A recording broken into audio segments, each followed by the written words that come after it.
Hello, hello, and hello, and welcome to the latest episode of That Fringe Show, brought to you by Ironclad Creative CIC. We are an organisation set up to find and help writers and theatre creators find each other, funding, training, and all sorts of networking. And one of the things that we produce is this, That Fringe Show, here at the Brighton Fringe, and speaking to the very best and the brightest of that particular festival about the shows that they're bringing and finding out what's going on, what we should go and see in the Fringe. And without further ado, I'm going to very quickly speak to the people who are here today. And so the first people that I'd like to speak to, please, are Rosie and Karen. Hello, how are you both? Hiya, yeah, good, thank you. How are you? I'm all right, thank you. So how are you enjoying the Fringe so far? Great. We've only had a small experience of it so far because we're not actually based in Brighton. Karen's based in Kent and I'm based near Croydon. So we were down earlier on in the week, visited Caravanserai site. Yes. That was great fun. Got a drink, soaked up some vibes, and shared our flyers around. So that was a good bit of fun. Beautiful, fantastic. I'm having to navigate my sort of responses in the fact that you just mentioned Croydon because that's where I was born, and so now for the entire Zoom meeting, I'm going to go, oh, I could just chat for an entire hour about Croydon, but we won't. We won't. What we will occasionally chat about is Unlocked. Tell me very briefly, because we'll get back to you later in the hour, but tell me very briefly about what Unlocked is, Rosie and Karen. So Unlocked was our lockdown project, literally, when everything closed down during COVID. A bunch of dancers and Karen, our wonderful choreographer, all got together and said, what are we going to do about this? What are we going to do with our time? What are we going to do with our creative energy? So Karen started giving us all sorts of crazy tasks. She can explain a bit more about those later, but really interesting ways of developing movement.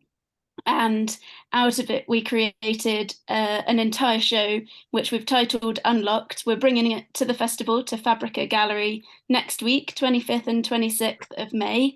We're really excited about it. And we've had really amazing conversations with people about their lockdown experiences, having seen the show. So it really is like opening up the conversation for people, bringing back memories where they're like, oh, I forgot we did all that, or I forgot we were watching these headlines or whatever. So Yeah.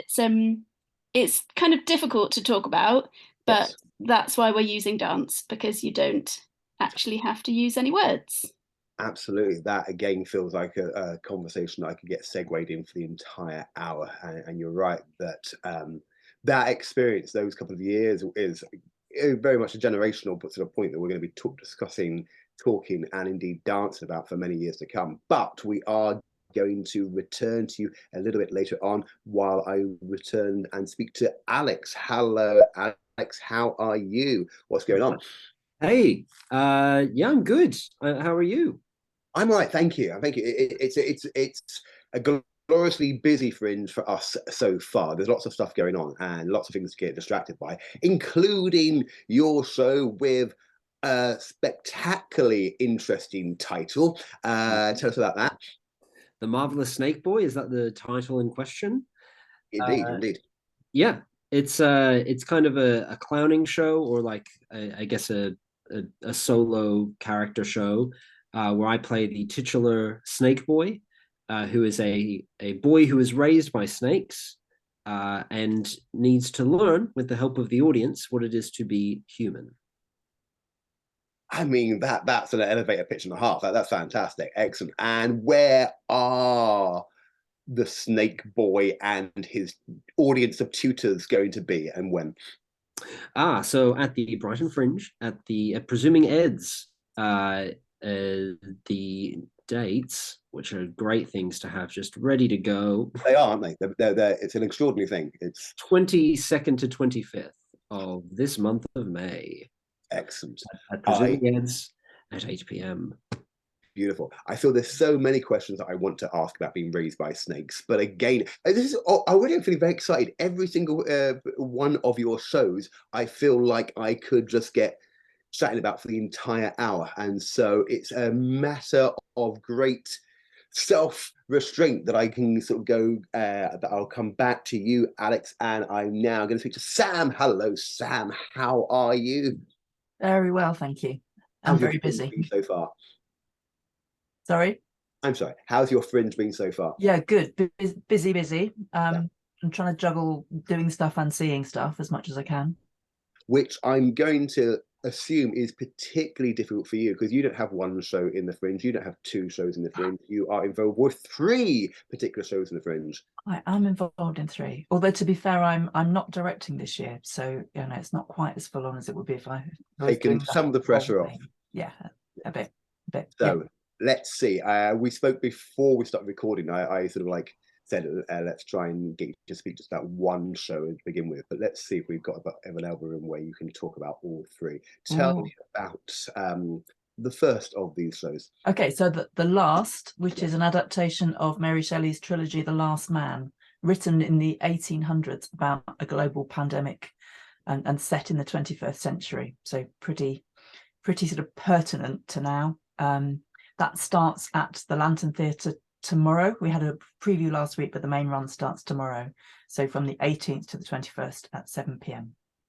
Excellent. So that's the last. And then we also have what next?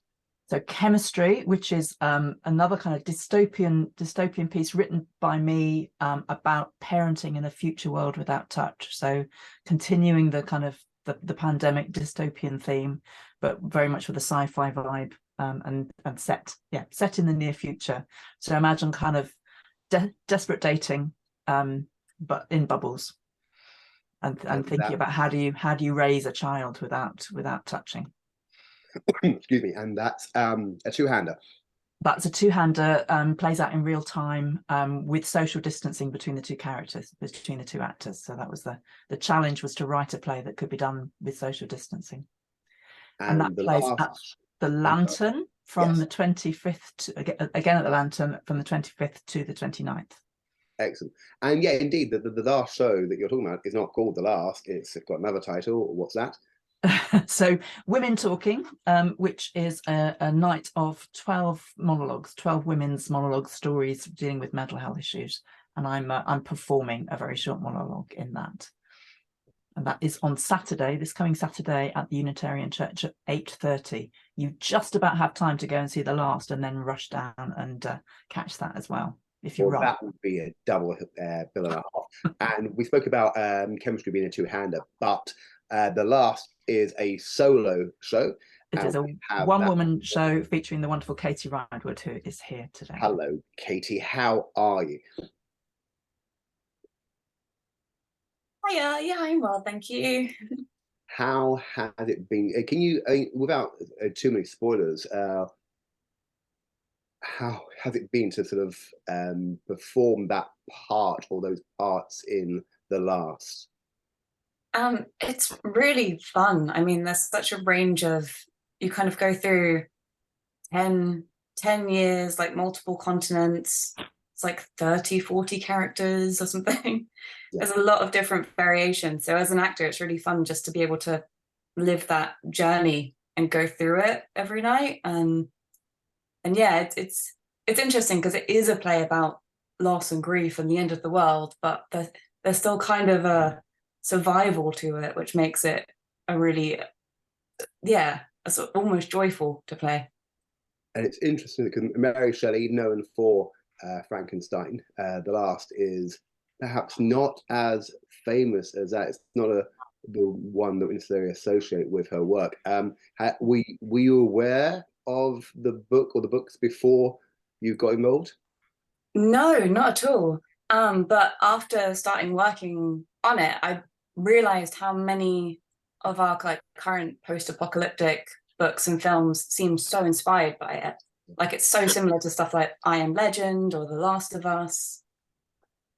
And they're all picking up on those same tropes. And really, Mary Shelley was one of the first people to start saying what will happen if a plague wipes out the entire world.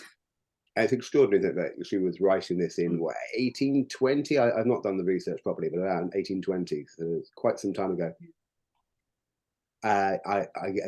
Again, it's something that I could get really distracted by and chat about for the next 2 hours, but we won't. My next person I'm going to speak to is Daniel. Hello, Daniel. How are you? Yeah, not too bad, thank you. So what's going on? Tell us about your show, please. So it's a comedy panel quiz show like you get on the telly. Yeah. Except not as good. So like Would I Lie to You? Yes. I think that's that kind of thing. It's called Dead or Alive.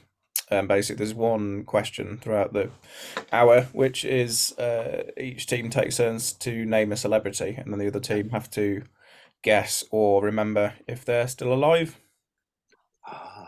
Now this sound, because obviously there are certain celebrities, certain actors who well, I haven't heard of them for a while. They've not been active on Twitter for a while, or they were big in the 70s. I don't know if they're still working in anything. And yeah, and again, whenever somebody, their dying is announced on Twitter, sometimes there's a thing of going, weren't they already? That already happened. And That's so very there's obviously I won't say danger because that's already a judgment call, but there is the possibility, I guess, of it being a morbid show. Is it morbid or is it not? No, I mean, we're aiming for it to be just really fun. Hopefully, it's we're going to be. I mean, some of the celebrities who are being named are no spoilers, but some of them are alive still. And when you read, I've been researching the celebrities who are going to be mentioned, and some of the stories are. Yeah, there's some great facts about them on Wikipedia, which is nice. I'll be dropping those into conversation, and also one name which I will give you, Dick Van Dyke, still alive, 97, amazing. So Yes. fair play to him. So it's a celebration of people still being alive, and also celebrating people who have died, but looking back at their careers and having fun basically. I guess not to get too poetic about it, there are certain people who have given so much that, not to get too romanticized about it, but they're never truly dead because we're sort of constantly visiting their work and discovering new things about them. Yeah, and my mate's dressing up as the Grim Reaper as well, and he's got a strong Devonian accent, so that's going to stop things getting too bleak, I think. Absolutely. I bought him a plastic scythe off the internet for £5, so I think that'll help keep things. Absolutely, and he can warn us all not to go near the lonely water and not sort of drown in sort of puddles of desolates. That sentence, I'd hope that I'll be able to complete, and I don't have the capacity for it. So, but yeah, we'll move on from that. Thank you, Daniel, and I'll get back to you to talk to you about your show. And Marika, hello, how are you? Hi, thanks. Yeah, I'm good. How are you? I'm all right, thank you. Please tell me about what your show is. So my show is an aerial acrobatics circus show, and we want to address the housing crisis. Yeah. So it's called Home, the Intimacy of Death and Inequality. And we explore homes. So I've brought a nice little sign. And we look at homes as the most basic, necessary, everyday kind of thing that we all need and want and build. But we also look at what happens when homes turn into financial assets. And so we'll blow up a financial bubble. We will contort around the housing ladder. The show is at the Caravanserai tent on next Wednesday, the 24th at 6 p.m. Excellent. And how, this is again quite a complicated question to sort of have a quick answer for, but how easy is it to sort of find an aerial sort of movement piece for something that's as dense a subject as the housing crisis and the financial equality? So the show, I first got interested in the topic because I'm a researcher, and I work at King's College London on debt and inequality. And I've picked a cabaret show, so we have 8 acts because indeed it's too complicated to do that all in one. But I've picked something like a housing ladder that we all need. So we have a contortion act around that. Yeah. We also have a balancing act to show the complications that happen when, you know, housing prices rise, mortgage payments rise, renting is rising, but wages fall more or less. So we have a balancing act, there'll be spinning hoops to show the complexity that we all have to do to juggle these income constraints in the everyday. But I'm very happy to talk about all of these acts. They all in themselves have, you know, a concept to do with inequality. There's gender inequality, but also how the home, you know, we all build homes. So we'll make some furniture with our bodies. Because in the end, it's all of us that are making the home with our everyday life. So that will also be part of the show. Absolutely. I think there can be, and you'll know as a researcher, there are so many ways to deliver the truth or the results of your research to different audiences. That sounds fantastic. All right, so what I'm going to do, lovely people, is I'm going to go back round the circle again and ask you a little bit more about your shows, etc. So what I want you to ask for, let's start with 2145. So tell me a little bit more about, Emma, tell me a little bit more about the conceit of the story of the show, as much as you want to, without spoilers. Okay, so yeah, hi, 2145. It's on at the Lantern on the 1st to the 4th of June, so it's the very end of the festival.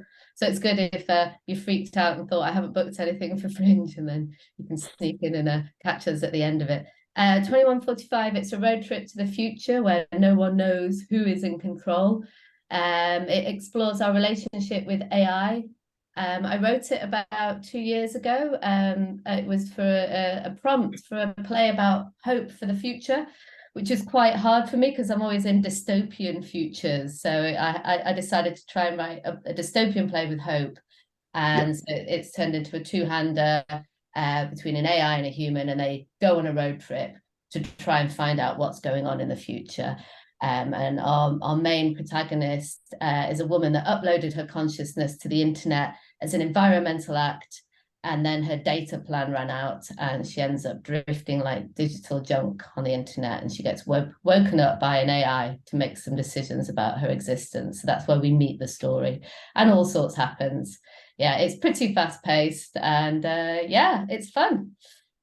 And it's, as you say, it's a play that has been some time in the creating, but I've seen it in May when there's conversation, May 2023, when there's conversations about chat GTP, etc. It seems to be, it's an extraordinarily timely time to see this play. Absolutely, yeah. And I feel so lucky about that because I wrote a play about a pandemic just before the pandemic. So I was like, oh, it's reality now. And there is a funny cartoon I have in my office, which is about a sci-fi writer going and saying, I'm going to write a play about the future when it's taken over by robots. And the second picture is her going and writing it. And then the third picture is her coming out. And she's just finished it. And then the world is taken over by robots. And I think that's the thing with sci-fi. You have to be fairly quick with an idea before it becomes reality, or before it becomes too common and people are like, oh yeah, we've heard that before. Cool. So I do feel lucky that this chat GPT is kind of like being discussed now, and so it should be, because I think we're having a leap like when the internet was invented. We're on a big crest of new technological change, and we need to discuss the ethics and our relationship with it for the future. So yeah, I feel lucky. And I feel, yeah, in terms of luck, obviously you wrote a play about the pandemic, or a pandemic, and a pandemic happened. You're writing about the concerns of a virtual reality, and we're now having concerns about. But can I just please beg you, don't write anything too destructive, because otherwise, you know, whatever you write might become reality, and I just don't have the capacity for that right now. So yeah, but on that note, you talking about the fact that your play. In a sci-fi play contain hope. It reminds me, of course, I'm almost contractually obliged to acknowledge the fact that part of the process of the Brighton Fringe was indeed the Michael Graney Bursary for new writing for sci-fi. Just as a side note, hello people, Ironclad offers 2 bursaries for writing at Brighton Fringe each year. One of them straightly for new writing, the Ironclad Award for new writing, and also the Michael Graney Award for sci-fi writing. But as you say, as you've reminded us, Emma, a sci-fi writing that can almost be about whatever it wants to be, but has at core an element of hope. And you were speaking about that you may sometimes go to a more naturally dystopian sort of mode of mind, but hope isn't always your first process, or was it something that you was quite easy to find? No, it was quite difficult actually. It was quite difficult to find, and I think the way I found hope was with comedy. And I think I kind of leave the audience hopefully thinking a bit more about our relationship with technology, but also with the belief that we will still go on road trips. We will still, you know, figure out what's going on. We will come together and find our communities, because I think I wrote the majority of it in lockdown, and it was about this sense of whatever we do, we need to figure it out together. And that's what, you know, makes us human, is this ability to navigate these difficult things in our society and find a way out and a future for everyone, I hope. Well, thank you, Emma. We'll get back to speaking to you just a little bit moment when we remind ourselves of your dates and your times. But the next people I'm going to speak to are the creative team behind Chemistry, and indeed 2 others. Hello, Sam. Hello, Katie. So I guess continuing that idea of hope, and there might be some sort of themes that are shared with the 3 plays that you're in, the 3 productions, sorry, that you're involved with, Sam. Although they also, at least with the last, come from the world of a dystopian future. Although, of course, a dystopian future. Remind me, Sam. What's the year, or is it suggested? What year is the last believed to be set in? So it starts in 2063. Yeah. The character's born in 2063, and it ends in 2100. So it's, I mean, not to put a damper on the situation, it could still happen, is the whole vibe going on there. It could. Is it I guess I get addresses to both Sam and Katie. Is it a hopeful play? It kind of, it's interesting, isn't it? It's where you find, or like how you define hope, because sometimes obviously it's called The Last Man, and that's a bit of a spoiler about how the play goes. But I think sometimes in those stories that are about survival and about humanity, there kind of is a sense of hope that keeps you going. So if anything, I think it's kind of about that will to survive and that hopefulness that there is something after, which of course like tallies with Mary Shelley's own life. Yeah. And how this is set is very much after the death of Percy Shelley. Mary Shelley's kind of lost everyone around her. She's lost, by the time The Last Man was published, like Byron was dead, all those people who were part of that circle that she sort of abandoned her previous life to join have gone. She's the only one left, but she still continued, and she still had a career, and she made a living through writing, and she continued for, you know, several decades afterwards. So yeah, it's kind of hopeful. and I think even though the situation of, you know, the storyline is hopeless in many ways, I think what you notice is that you know, the main character Lionel Verney, who Katie plays as well, and that's kind of Mary Shelley poured herself into that character, but I think he's still desperately looking for hope, and he's clinging to what family he has. So we kind of see about the importance of our relationships when, you know, when everything's going to hell around us. What is it we cling on to? It's our loved ones. And even, you know, he befriends a dog, and the dog towards the end of the play is, you know, just crucially important to him and his sense of humanity. And I guess in terms of your reading of Mary Shelley pouring herself into her lead male character, does that influence or structure your writing of this play, The Last? I mean, it's called The Last. You've very carefully taken out the last word of that title and call it simply The Last. And so we have Katie playing many parts of various genders, but the lead role being male. How conscious or unconscious is it a decision in the casting or your vision of the play that the last man is played by a woman? Absolutely critical, because I wanted to show Mary becoming her male character, but both in terms of the story, so to make it, to underline the way in which she's expressed her own loneliness through that storyline and through that character, but I think also to kind of pay homage to her, her views around gender. I mean, she was kind of incredibly strong feminist, sort of going on from her, her mother's teachings, but she had an unusual relationships, unusual ways of seeing the world, and I think there's quite a lot in her trilogy, in The Last Man, that is very modern in the way that it talks about gender. Yeah, and I guess that we could almost argue that in terms of a world in which there is the last man existing, one man existing, there might even be a shared universe with that and your other play where touch is not happening. It's not another thing. So tell us a little bit more about that. Yeah, so chemistry, as I said earlier, it was kind of a response to a prompt to write a play that could be staged with social distancing. So I wrote it in 2020, and just kind of got me thinking about if we took things to an extreme, and if bubbling was only now possible with one person per bubble, you can no longer be in the same space as another human being. How does the human race survive if that's, we decide that for whatever reason we want humanity to survive? We have to use science, we have to use different approaches. So it's a future world where all children are born through IVF and are raised by robot fosterers, but human beings still have to decide to become parents. They still have to agree to their pairings. So what we see is a date between the two characters, J and B.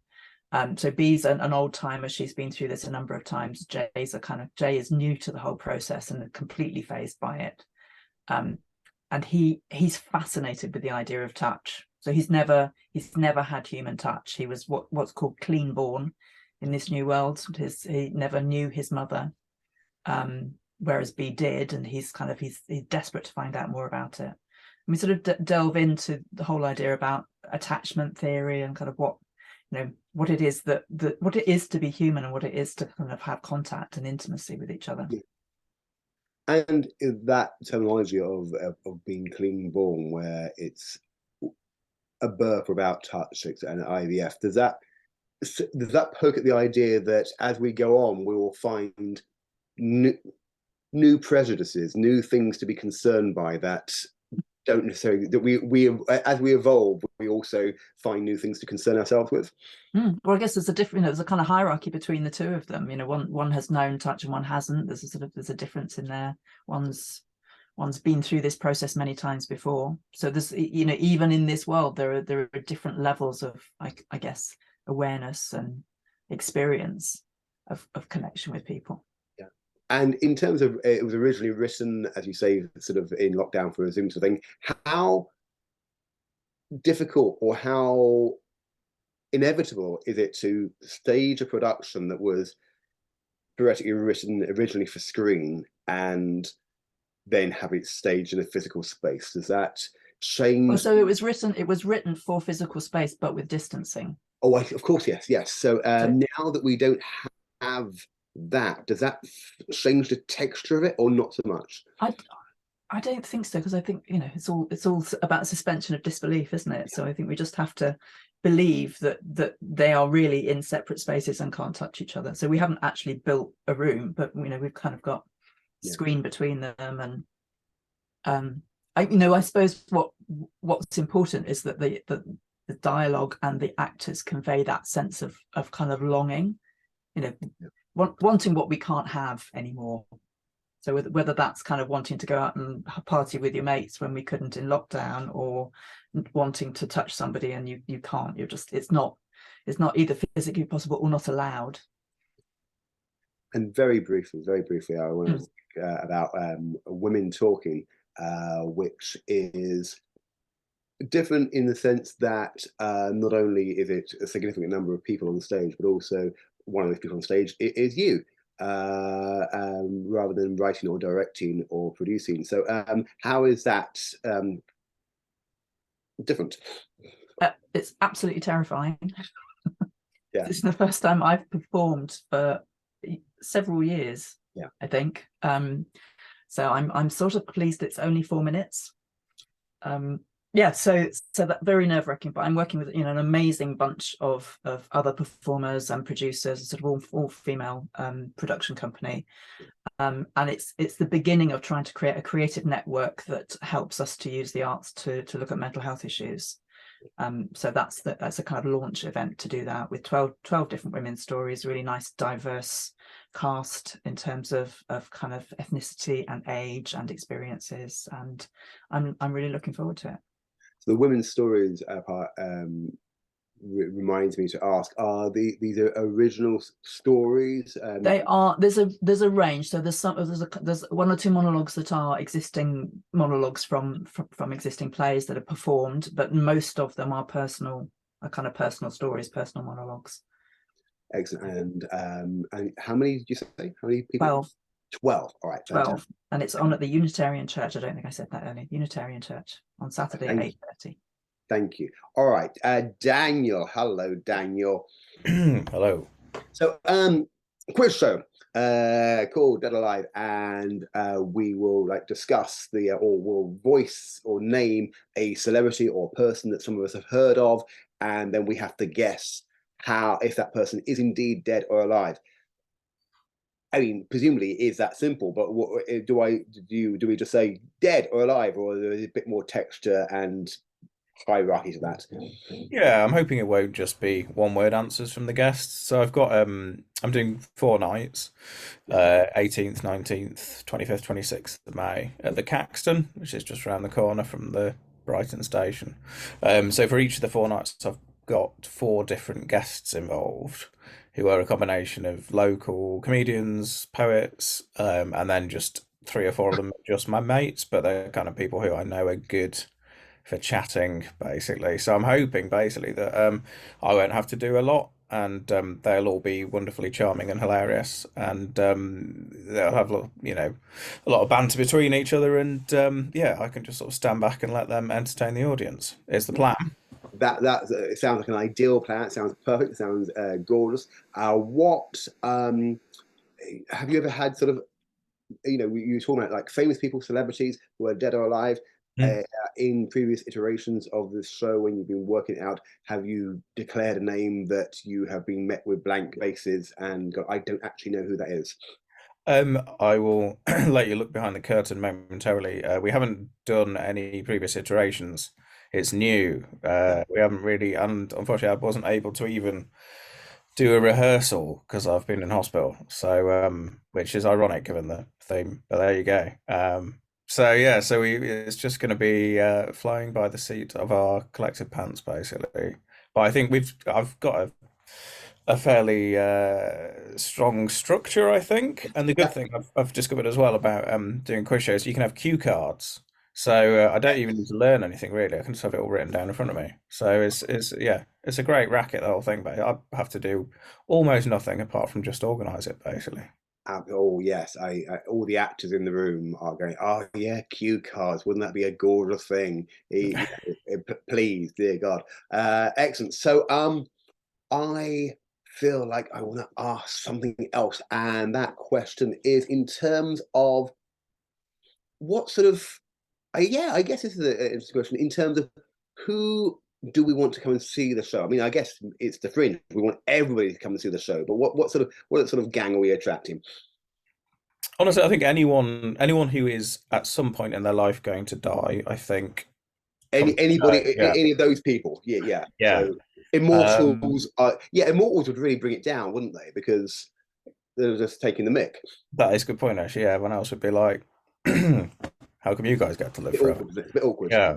No, I think I think it's gonna be relatively family friendly. Obviously, it's quite late, but I'm not expecting anyone to be sort of effing and blinding. Yeah, I think it's. I'm hoping it will be sort of funny, interesting. I'm hoping there'll be a few, people will come out with a few interesting facts and myths and rumors about the celebrities who were mentioned. And I mean, ultimately, what I wanted to do is just make people a bit more chilled out about dying, really, because it's one of those things that people get a bit uptight when you mention. Yes. Because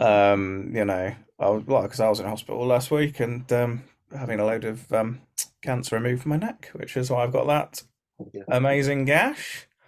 And people get very like, you want to talk about it, but people get a little bit like, oh no, you can't talk about, anything like so. I just think if you can have a show where it's, not laughing at death itself, but just laughing around it, I think it's a nice idea because hopefully it'll just kind of make people a bit less uptight, and actually when you get to the point where you can talk about things like that, it's very helpful for the people who are doing the dying, I think. So hopefully it's 90% messing around and 10% useful purpose, basically.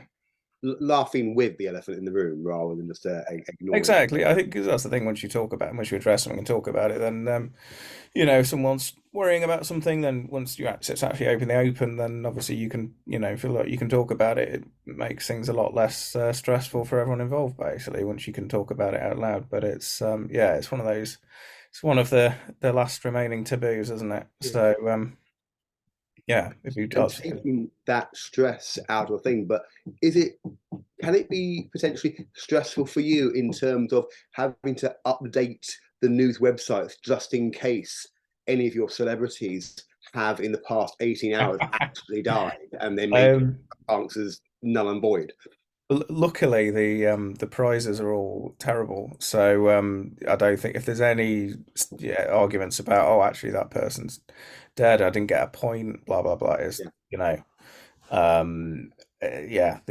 prize is going to be a secondhand Peter James novel from a charity shop because as I don't know if you know his oeuvre, but all his book titles include the word dead, so we thought it was a nice prize. So no one's gonna. I don't think anyone's. No offense to Peter James, but I don't think anyone's going to argue over missing out on that as a prize. So and it's nice to have the local link of Brighton-based writer as well. Very great. Thank you, Daniel. So let's speak to Unlocked. Hello, Unlocked. So I'm genuinely fascinated about the idea of creating and choreographing a piece. At least initially, if I've done my research correctly, at least initially, when you weren't in the same physical space. Is that have I read that correctly? So how does that work? Because even like a Zoom frame that you're going to have to. Yeah, there's the basic complications and challenges, I am assuming. Yeah, there was a lot. As a dance piece, space was a big issue, and music and timing was a huge issue, because there's always lags on the computer.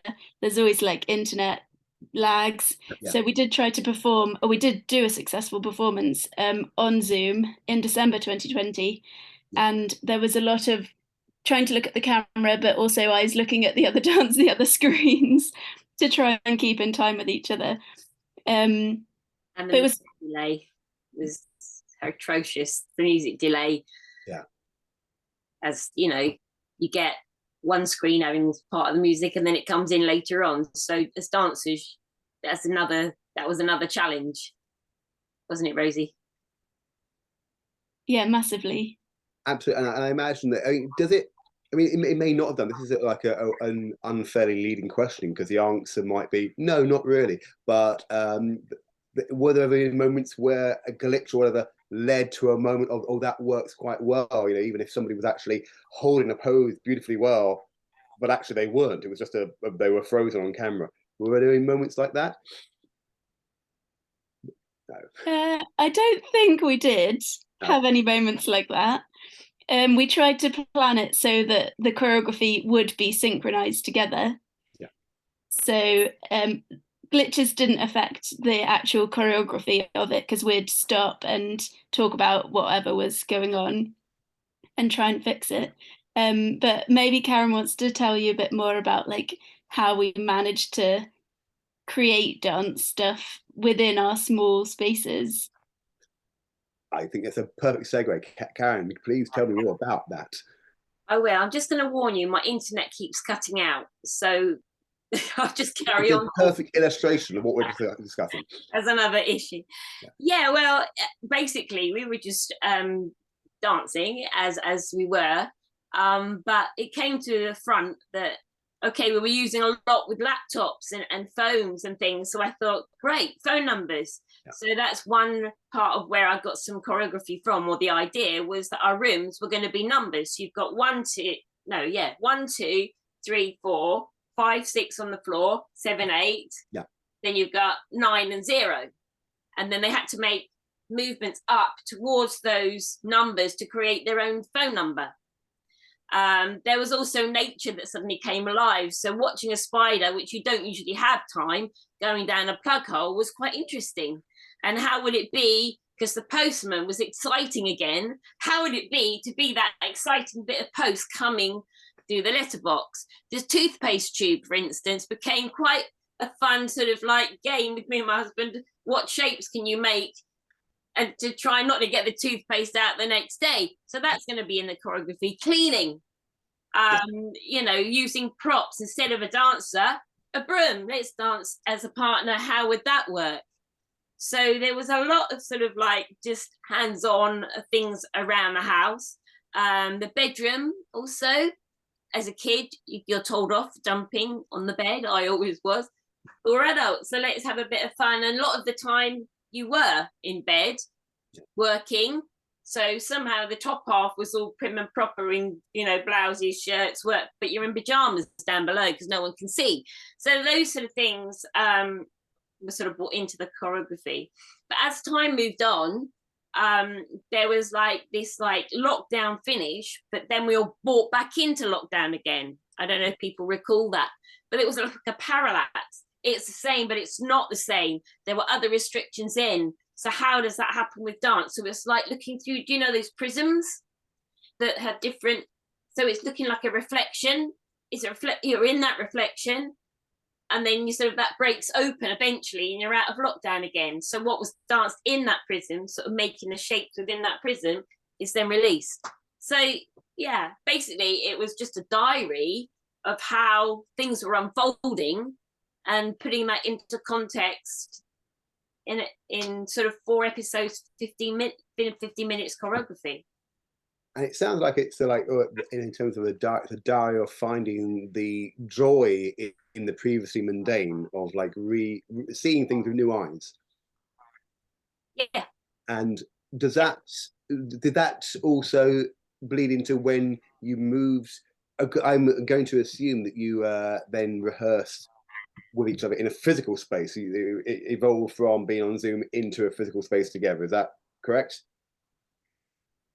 Yeah, I'll leave that to Rosie. She was amazing producing it. So what actually in the performance, you've got the real proper original filming on the Zoom, as well as that's being brought into the dance space. So we've got door frames that are actually on stage, but also they're on the screen as well. But we're not, I'll let Rosie talk about that bit. Thank you, Rosie. It was really interesting coming back together again. When we tried to get back together, there was still social distance involved. Yes. So myself and another dancer met on the bandstand in Greenwich Park, and had taken the choreography that we'd rehearsed on Zoom and took it into the park and danced side by side, but keeping our social distance. So we were doing that in real time during the lockdown.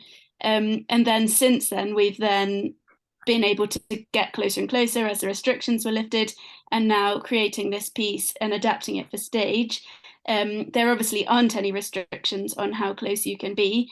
So that's reflected on how we gradually introduce connections, contact with the dancers, partner work, just to really signify the joy of being able to reunite with your friends and reunite with people, and be within each other's spaces again. Thank you. Yeah, that there seems to be, for many of the work that we're chatting about today, it seems to be there are connective tissues, about those moments of connection, or those absolute lack of a moments of connection, and the spaces that we have and the spaces that we hold, and the spaces that we're allowed to be in, which leads quite neatly into me speaking to Marika. Hello, we're speaking to you again about home. I'm sort of cheating slightly by just calling it home, but that's not its full title. Remind me of the full title. Hello. Is that, sorry, I heard an echo. Maybe someone isn't muted. Can you repeat that, please? I was just acknowledging or remembering that your piece is called Home, although that's not its full title. What, remind me of the full title? Yeah, thanks. It's Home, the Intimacy of Debt and Inequality. And this comes from is this correct? A piece of research, a research project that you authored. Is that correct? Yes, I'm running a 3-year research project on asset-based inequality in the age of asset management, which kind of addresses kind of new forms of inequality that arise with, you know, rising housing prices while wages are stagnating. The fact that we all need assets these days to participate in social life. If you own your home, that's such a massive change in the way that, you know, you have a security at home, you have a good standard of living, you accumulate wealth. So housing really is one of the key, one of that piece of wealth that most people own as in terms of a financial asset, but also the most kind of solid line in terms of the inequality that housing creates. So there's a real difference between homeowners and not homeowners.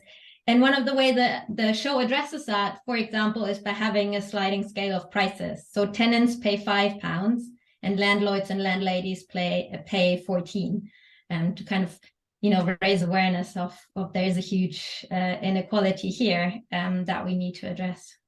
And I'm calling it intimacy, just to get it back to the title, because it really is the kind of intimate moments of the everyday that we all have at home, and that are then connected through the housing market to global financial markets. Yes, because we all have the right to a home. We all have the right to that moment of intimacy. Whether or not we can access that is a whole conversation, which is what you're discussing, and talking about inequality. We've spoken today about hope, and this might not be a question you want to answer, because it might be a thing that you want us to experience in the show itself. But where does the show veer? Does it veer on being more angry or being more hopeful? I think it's both, because so it's more angry in terms of the themes that we address. So there's, you know, someone trying to buy a home, and whether that works or not, we'll see. But in terms of the kind of feeling that home creates, I think we're a bit more on the hopeful side, because often we all find there's brilliant people, and we all find the kind of moments of joy at home. But I think one aspect where I want to create home is maybe in the kind of collective sort of joy of watching Ariel, and the collective joy of critique, and thinking about it, starting a conversation, and maybe producing some change in the future, what we can do with our housing system. So I think that's the kind of projection that I'm hoping to create with the show. And I think Ariel really helps with that. I'm working together with Blue Moon Circus, based here in Brighton, and they've already performed at the Caravanserai tent where the show is based, and the audience loved them. And so I'm sure that, you know, even if it's a really bleak topic, there will be a lot of moments of joy. Fantastic. And it sounds like it's a show in which, because of the subject it discusses, it feels like it's the beginning of the conversation rather than the end. It will send us out to sort of really begin to investigate further and have a bit more ammunition to sort of discuss it further. Yeah, I think so. And I think Brighton is also a good place to do that, because there's a lot of initiatives going on. There's cooperatives, there's kind of housing trusts that are working on these topics, and it concerns all of us, right? It's just everyone needs a home, and everyone kind of has a concern and a stake in a home. And so I think this is kind of, you know, bringing us all together, because collectively, I think we can actually do something, even though, you know, there will be a financial investor in the show that is building a housing bubble. But there's many of us as well. Thank you. Well, thank you so much. Of course, we can have any sort of home. We can be, here's a segue, we can be risen and brought up in any kind of home, but very few of us, I would imagine almost none of us, have been brought up by a family of snakes. What's that like? Well, I mean, we can all, it's an experience we can all enjoy, really. Yeah. You know, we're all about blended families in this day and age. But the experience is that you do end up not learning how to walk or talk or really understand anything about human society. And the show is just about taking a character, a Mowgli-esque character like the Jungle Book, and popping him in a Fringe show and kind of seeing what happens. So it's very kind of improvised kind of experience, because a lot of what I do is just based off of what the audience kind of gives me. And I'm so almost overwhelmed by this concept of the Marvellous Snake Boy.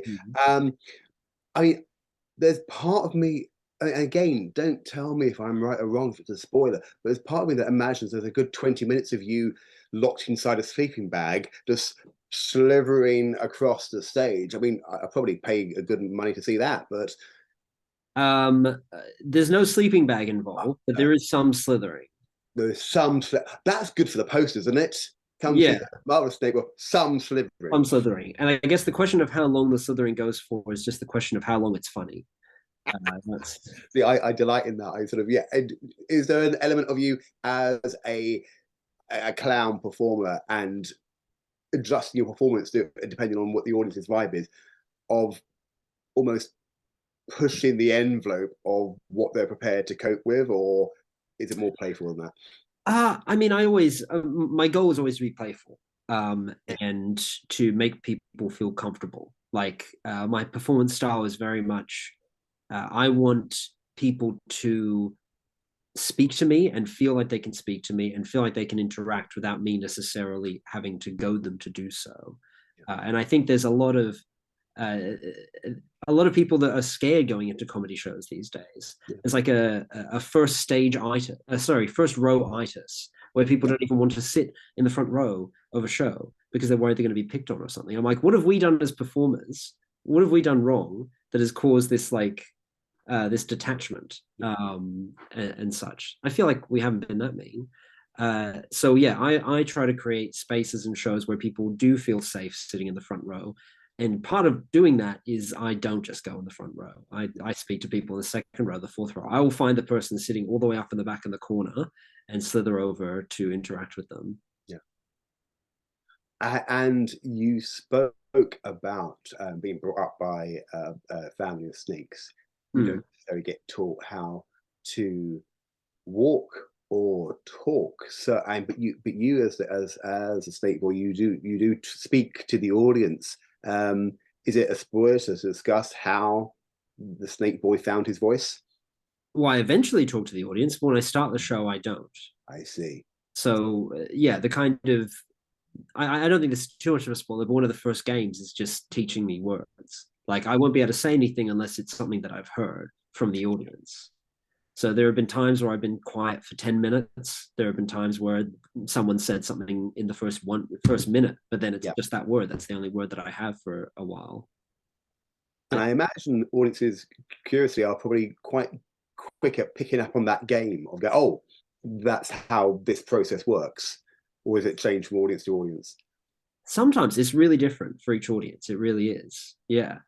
I think part of it is just how they want to play as well. I think the real question is there's like an amount of time. There's an amount of time for every individual audience member between when they will or won't interact with like a show like this. Sure. And my goal is to eventually, by the end of the show, have managed to get to that time for every person in the room. I've kind of surpassed that feeling of awkwardness and uncertainty that prevents them from saying something or getting up on the stage. Yeah. That sounds fantastic. And it's glorious to sort of get the vibe that it's a genuinely different experience each time we see the Marvellous Snake Boy. So thank you for that. And thank you to you all. Normally, I would have some sort of what we might call emergency questions at the end of the round, sort of ask you how your Fringe is going and what you're going to be doing for the Fringe. But frankly, you've been all so fascinating and distracting that frankly, I do not have the time. You've already answered pretty much everything that I want to know about life, the universe, and everything, and indeed your shows. So much so that I'm going to ask for a reminder of what your show is, what the dates are, and where we can find it. And we'll start, please, with Dead or Alive. Hello. Hello. So, what did you want to be dates and venue, basically? Yes, please. Thank you. So Thursday the 18th, Friday the 19th, Thursday the 25th, Friday the 26th, 9:15 p.m. each night, and it's at the Caxton Arms. Fantastic, great venue and great time for that show. Thank you, Daniel. And 21:45, please tell us. It's at the Lantern Theatre, 1st to the 4th of June. The first two shows are at 8:30, and I think the second two 7:30. So a bit of time difference. Come join us for a road trip to the future. Oh, we've got taglines as well. Fantastic. And keeping with the Lantern, at least one or two of these shows, let's speak to. Well, I'm going to call you Chemistry, but there's 3 shows to sort of pick from. So, Sam, please tell us. So the last from the 18th to the 21st at 7 p.m. at the Lantern. Chemistry from the 25th to the 29th at 7 o'clock for the first 3 shows, and then at 9 for the last 2. And Women Talking, Saturday the 20th at the Unitarian Church at 8:30. Thank you. Thank you so much. Thank you, Sam. Unlocked, please remind me. So we'll be at Fabrica Gallery next week, 25th and 26th. That's Thursday and Friday of May. It's at 7:30, and bring tissues. Yeah, and we'll see you there, everybody. Beautiful. Thank you both. Home, please remind me. Yeah, mine is Home, The Intimacy of Death and Inequality. It's Wednesday in 1 week on the 24th at 6 p.m. at the Caravanserai tent. Thank you so much. And finally, the Marvellous Snake Boy. Yes, so the Marvellous Snake Boy is on at Presuming Eds from the 22nd to the 25th at 8 p.m. And if you want a double bill, right after that, my good friend Jacob Hennigan is doing a show called Mostly Killer, Some Filler. So a wonderful 2 hours of comedy your way, if you so wish. Beautiful. Thank you so much. And thank you to all our guests at this episode of That Fringe Show. There are so many of those Fringe shows that now should be filling your diary. And we are excited to see all of those that we can catch. We hope to see you there too. We'll be up and around Brighton Fringe for the rest of the month. Please remember to look below the post where you found this video. The links for those shows will be indeed just below that link. But apart from that, from all of us at That Fringe Show, thank you and goodbye. Thank you.